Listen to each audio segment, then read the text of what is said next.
దేవుడు అన్యాయం చేశాడండి అన్నాడు. నోరు మీరు అన్నాను, దేవుడు అన్యాయం చేయడం ఏంటి? దేవుడు ఎప్పుడు అన్యాయం చేయడు.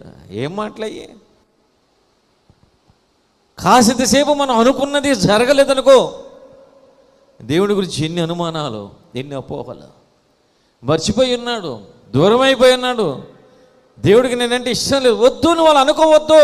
దేవుడు నువ్వు అలా అనుకునవద్దు, నువ్వు అలా అనుకునవద్దు. మరి ఎలా అనుకోవాలి?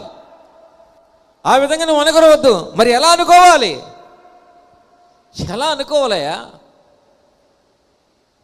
నేను నిన్ను విడిచిపెట్టి ఉన్నానని చెప్పి నువ్వు ఎన్నడూ నువ్వు డౌట్ పడాల్సిన అవసరం లేదు. ఎందుకంటే నేను నిన్ను విడిచిపెట్టేవాడను కాను. ఒకవేళ ప్రజలు అనుకోవచ్చు, ఎందుకంటే స్త్రీ తాను కన్న తన బిడ్డను విడిచిపెట్టదు, మర్చిపోదు. నాయన, నేను అలాంటి వాడినే.